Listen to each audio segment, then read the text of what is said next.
arrêtez de vous inquiéter. Voici pourquoi les élus sont isolés, sans connexion romantique. Vous êtes-vous déjà senti seul, isolé, comme si le monde entier avançait pendant que vous restiez immobile, observant de loin?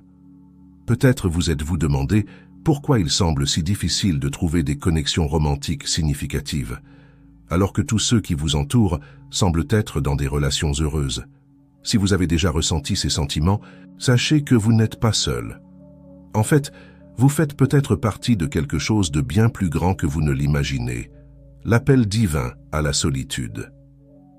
Tout au long de l'histoire, ceux qui ont été choisis par Dieu pour accomplir des desseins extraordinaires se sont souvent retrouvés sur un chemin solitaire. Cette solitude, loin d'être une punition, est en réalité une préparation divine. C'est un temps de raffinement, de croissance et de renforcement spirituel qui prépare l'individu à la grande mission à venir.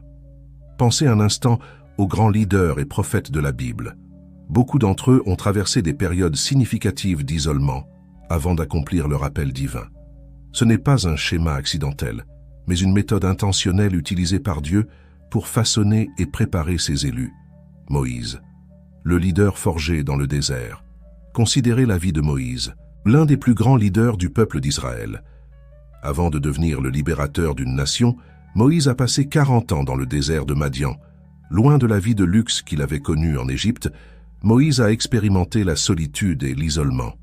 C'est pendant ce temps qu'il a rencontré Dieu dans le buisson ardent et reçu son appel pour conduire le peuple d'Israël hors d'Égypte. Le temps passé dans le désert n'a pas été un gaspillage pour Moïse. C'est au cours de cette période de solitude qu'il a appris l'humilité, la patience et une profonde dépendance envers Dieu. Ces qualités étaient essentielles pour la mission à venir. Sans ce temps de préparation dans l'isolement, Moïse n'aurait peut-être pas été capable de supporter les défis de conduire une nation rebelle à travers le désert pendant 40 ans. Jésus, le Messie solitaire. Même Jésus, le Fils de Dieu, a expérimenté des périodes d'intense solitude pendant son ministère terrestre. Avant de commencer son ministère public, Jésus a passé 40 jours et 40 nuits seul dans le désert, affrontant des tentations et se préparant spirituellement pour sa mission. Pendant son ministère, Jésus se retirait souvent dans des lieux isolés pour prier et communier avec le Père. La nuit avant sa crucifixion, à Gethsémani, Jésus a expérimenté une solitude profonde et angoissante pendant qu'il priait, sachant que ses disciples ne pouvaient pas comprendre totalement ce qui allait se passer. La vie de Jésus nous enseigne que la solitude peut être un lieu de communion intime avec Dieu, de renforcement spirituel et de préparation aux défis à venir. Autres exemples bibliques de solitude divine. La Bible regorge d'autres exemples d'individus qui ont traversé des périodes d'isolement dans le cadre de leur cheminement spirituel. Élie.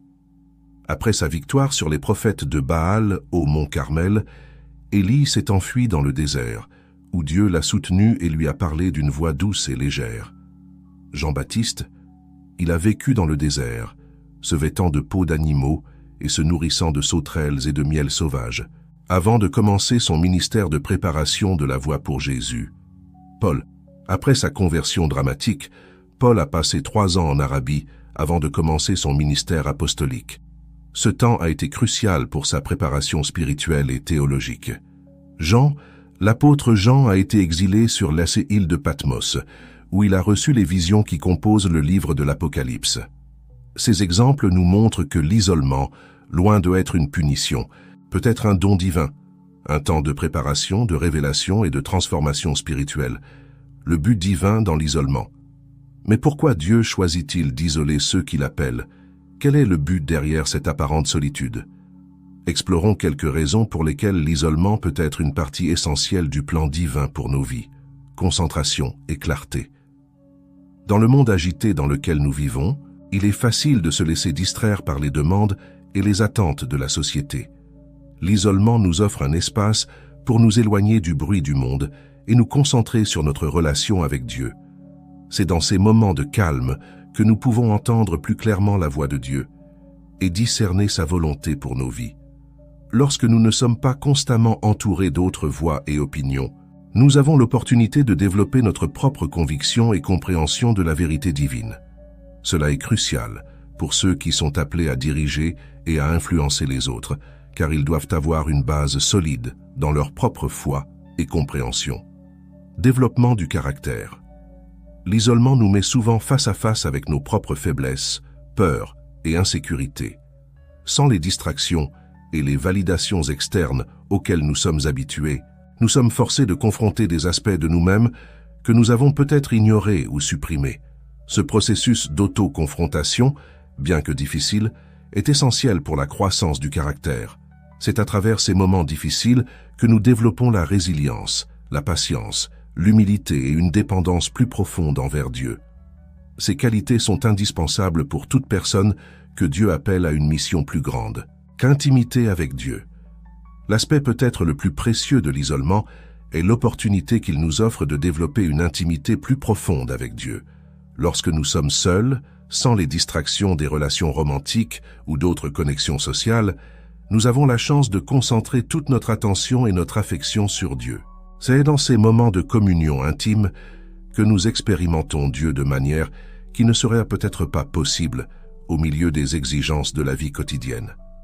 Nous apprenons à dépendre de lui pour notre force, notre réconfort et notre direction, développant une foi qui peut supporter n'importe quel défi que l'avenir pourrait apporter. Préparation à l'appel. L'isolement sert de période d'entraînement et de préparation pour l'appel divin dans nos vies. Tout comme un athlète se prépare intensivement avant une grande compétition, ceux qui sont appelés par Dieu passent souvent par une période de préparation intense avant d'entrer dans leur ministère ou leur mission. Pendant ce temps, Dieu peut nous enseigner des leçons importantes, affiner nos compétences ou simplement nous renforcer spirituellement pour les défis à venir. L'isolement nous donne l'espace nécessaire pour que ce processus de préparation se déroule sans distraction. L'absence de connexion romantique, un aspect du plan divin. L'un des domaines où l'isolement est souvent ressenti de manière plus aiguë est l'absence de connexion romantique. Pour beaucoup, en particulier dans une société qui met tant l'accent sur les relations romantiques, l'absence d'un partenaire peut être une source de grande tristesse et de questionnement. Cependant, il est crucial de comprendre que cette absence de connexion romantique peut être une partie intentionnelle et importante du plan de Dieu pour nos vies. Explorons pourquoi cela peut être le cas. Concentration indivise. L'apôtre Paul, dans sa première lettre aux Corinthiens, parle des avantages de rester célibataire. « Je voudrais que vous viviez sans inquiétude. Celui qui n'est pas marié s'inquiète des choses du Seigneur, des moyens de plaire au Seigneur. Et celui qui est marié s'inquiète des choses du monde, des moyens de plaire à sa femme, et il est partagé. » 1 Corinthiens 7, 32-34. Paul reconnaît que les relations romantiques, bien que belles et bénies par Dieu, peuvent diviser notre attention et notre énergie. Lorsque Dieu nous appelle à une mission spécifique, il peut choisir de nous garder célibataires pendant un certain temps pour que nous puissions consacrer toute notre attention et notre énergie à cette mission. Liberté de servir.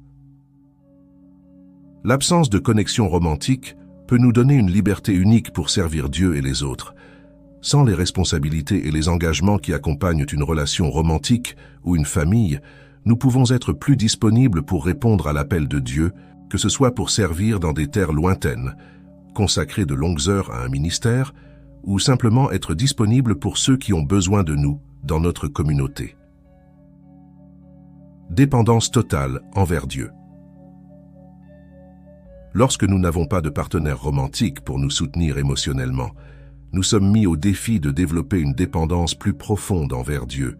Il devient notre confident, notre force et notre source de réconfort. Cette intimité avec Dieu est inestimable et peut nous préparer de manières uniques à l'appel qu'il a pour nos vies.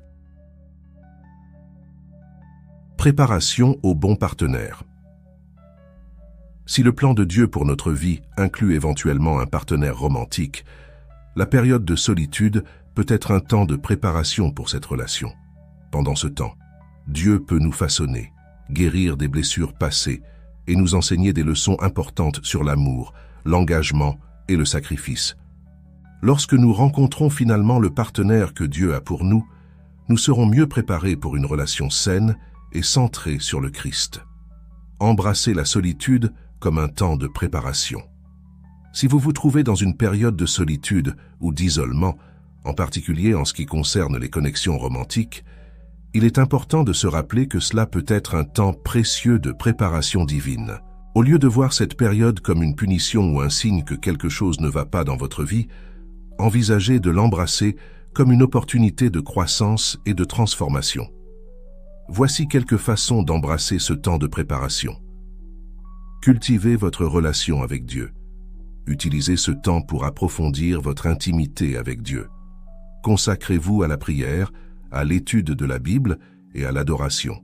Permettez à Dieu de combler les vides dans votre cœur que vous avez peut-être essayé de remplir avec des relations humaines. Investissez dans votre croissance personnelle. Profitez de la liberté qui vient avec la solitude pour investir dans votre croissance personnelle. Lisez des livres, apprenez de nouvelles compétences, explorez vos dons et talents. C'est un temps pour devenir la meilleure version de vous-même. Servez les autres. Bien que vous puissiez vous sentir isolé, il y a toujours des opportunités de servir et de bénir les autres. Cherchez des moyens d'utiliser vos dons et vos ressources pour faire une différence dans la vie des gens autour de vous. Le service aux autres peut nous détourner de nos propres circonstances et nous donner un sens du but. Pratiquez la gratitude. Au lieu de vous concentrer sur ce que vous n'avez pas, comme un partenaire romantique, pratiquez la gratitude pour ce que vous avez. Remerciez Dieu pour les bénédictions dans votre vie, qu'elles soient grandes ou petites. La gratitude peut transformer notre perspective et nous aider à voir le bon dans notre situation actuelle. Faites confiance au timing de Dieu. Rappelez-vous que Dieu a un plan parfait pour votre vie et son timing est parfait. Ayez confiance que si vous êtes dans une période de solitude, c'est parce que Dieu a quelque chose d'important pour vous à apprendre ou à expérimenter pendant ce temps.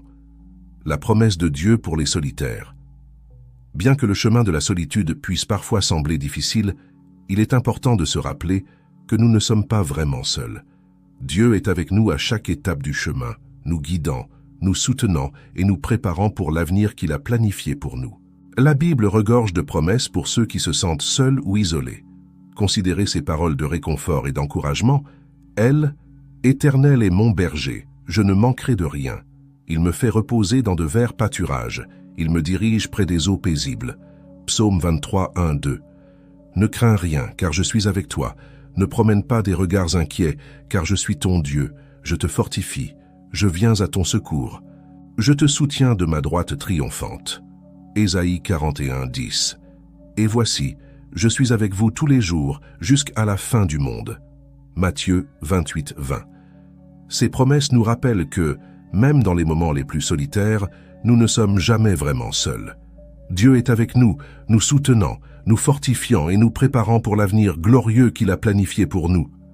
Répandre le message d'espoir. Si vous traversez une période de solitude ou d'isolement, sachez que votre expérience n'est pas seulement pour vous. Tout comme les grands leaders et prophètes de la Bible ont utilisé leurs expériences de solitude pour impacter le monde, vous aussi pouvez utiliser votre voyage pour apporter espoir et encouragement aux autres. Partagez votre histoire avec ceux qui vous entourent. Parlez de comment Dieu a été fidèle pendant vos moments de solitude. Encouragez ceux qui traversent des situations similaires en leur rappelant qu'ils ne sont pas seuls et que Dieu a un but dans leur solitude. Votre histoire de foi et de persévérance au milieu de la solitude peut être exactement ce que quelqu'un a besoin d'entendre pour trouver la force de continuer dans son propre voyage. Une prière pour les élus solitaires. Concluons par une prière pour tous ceux qui se sentent seuls ou isolés, en particulier ceux qui aspirent à des connexions romantiques. Père céleste, nous nous approchons de toi avec des cœurs ouverts et vulnérables. Nous reconnaissons que tu es le créateur de toutes choses et que tes voies sont plus élevées que les nôtres. Aujourd'hui, nous voulons t'apporter tous ceux qui se sentent seuls, isolés et déconnectés.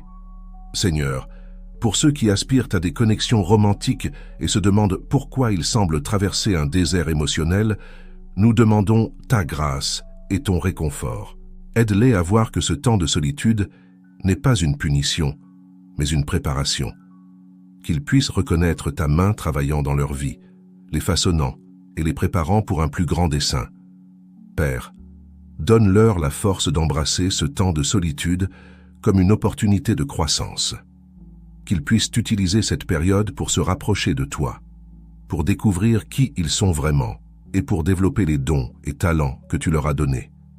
Seigneur, dans les moments de faiblesse, quand la solitude semble insupportable, sois leur réconfort. Rappelle-leur que tu ne les quittes jamais, ni ne les abandonnes, qu'ils puissent sentir ta présence de manière tangible et trouver la paix dans ton amour inconditionnel. Pour ceux qui se sentent oubliés ou laissés de côté, rappelle-leur que tu les as choisis, qu'ils puissent voir leur solitude non pas comme un signe de rejet, mais comme un sceau de ton choix. Aide-les à comprendre que, tout comme tu as préparé de grands leaders et prophètes à travers des temps d'isolement, tu les prépares pour quelque chose d'extraordinaire. Père, donne-leur la vision de voir au-delà de leurs circonstances actuelles, qu'ils puissent entrevoir l'avenir glorieux que tu as préparé pour eux. Renforce leur foi pour qu'ils fassent confiance à tes plans, même quand ils ne peuvent pas voir le chemin devant eux. Et Seigneur, que leurs histoires de foi et de persévérance au milieu de la solitude puissent être un phare d'espoir pour ceux qui luttent. Utilise-les comme des instruments de ton amour et de ta grâce dans ce monde. Au nom de Jésus, qui a expérimenté la solitude la plus profonde pour nous, nous prions. Amen. Conclusion, votre appel à répandre l'espoir. Chers lecteurs, si vous vous êtes identifiés aux paroles de ce texte, sachez que vous ne êtes pas seul. Votre voyage de solitude, en particulier en ce qui concerne le manque de connexion romantique, n'est pas une erreur ou une punition. C'est une partie intentionnelle et précieuse du plan de Dieu pour votre vie. Tout comme Moïse a été préparé dans le désert avant de conduire une nation, comme Jésus se retirait dans des lieux solitaires pour communier avec le Père, et comme tant d'autres grands hommes et femmes de Dieu ont traversé des périodes d'isolement, vous aussi êtes en train d'être préparés pour quelque chose de grandiose. Ce temps de solitude est votre terrain d'entraînement spirituel. C'est ici que Dieu façonne votre caractère, approfondit votre foi et vous prépare pour l'appel unique qu'il a pour votre vie. Ne gaspillez pas ce temps en souhaitant qu'il soit différent. Au contraire, embrassez-le comme une opportunité de croissance et de transformation. Rappelez-vous toujours, vous avez été choisi par Dieu. Votre solitude n'est pas un signe de rejet, mais un sceau d'élection divine. Dieu vous voit, vous aime et travaille dans votre vie de manière que vous ne pouvez peut-être pas voir maintenant, mais qui deviendront claires avec le temps. Et maintenant, je vous lance un défi. Utilisez votre expérience pour apporter de l'espoir aux autres. Partagez votre histoire de foi au milieu de la solitude. Encouragez ceux qui luttent avec des sentiments similaires. Soyez un phare d'espoir dans un monde qui se sent souvent solitaire et déconnecté. Vous avez un message puissant à partager, le message que Dieu est présent même dans les moments les plus solitaires, qu'il a un but même dans notre isolement et qu'il travaille toujours pour notre bien. Allez de l'avant avec confiance, sachant que vous n'êtes pas vraiment seul. Dieu est avec vous, guidant chaque étape de votre voyage. Et qui sait, peut-être que votre histoire de foi au milieu de la solitude est exactement ce que quelqu'un a besoin d'entendre aujourd'hui. Que Dieu vous bénisse, vous fortifie et vous utilise puissamment alors que vous embrassez votre appel unique, un appel qui commence dans la solitude, mais qui a le potentiel d'impacter le monde avec espérance et amour.